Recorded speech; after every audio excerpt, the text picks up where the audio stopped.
Kapatid, ang pagmamahal mo ay nagdulot sa akin ng malaking katuwaan at kaaliwan, sapagkat dahil sa iyo ay sumigla ang kalooban ng mga hinirang ng Diyos. Si Lito ay isang kapatid sa pananampalataya na tahimik lamang maglingkod. Hindi siya palaging nasa harapan, ngunit lagi siyang handang makinig.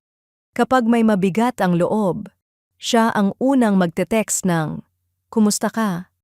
Kapag may kapatiran na may nangangailangan, siya ang kusang nag-aabot ng tulong, walang ingay, walang kapalit. Sa isang pagkakataon, may isang miyembro na dumaraan sa matinding pagsubok at muntik nang tumigil sa pagdalo, ngunit dahil sa patuloy na pangungumusta at malasakit ni Lito, nanatili siya at lalong tumibay ang kanyang pananampalataya. Ganito ang larawan ng sinabi ni Pablo kay Filemon.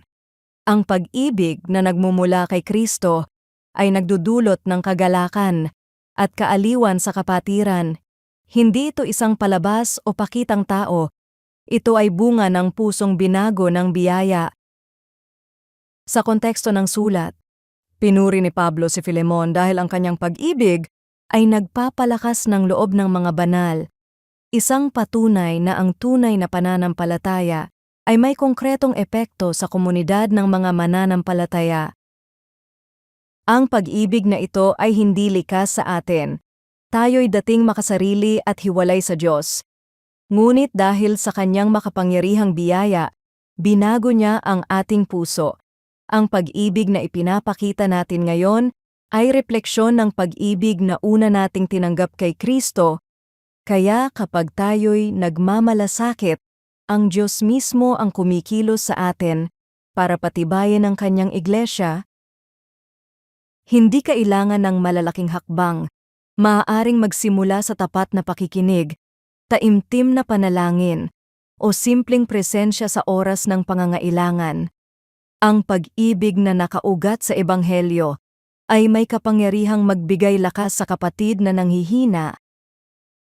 Ang pag-ibig ba ni Kristo ay nakikita sa paraan ng pakikitungo natin sa kapatiran? Sino kaya ang maaaring mapalakas ang loob dahil sa simpleng pagpapakita mo ng malasakit ngayong linggo? Panginoon, salamat sa pag-ibig na iyong ibinuhos sa aking puso sa pamamagitan ni Kristo. Turuan mo akong magmahal ng totoo at may kababaang loob upang maging kasangkapan ng iyong kagalakan at kaaliwan sa iba. Gamitin mo ang aking buhay upang magpatibay ng kapatiran para sa iyong kaluwalhatian. Sa pangalan ni Jesus. Amen.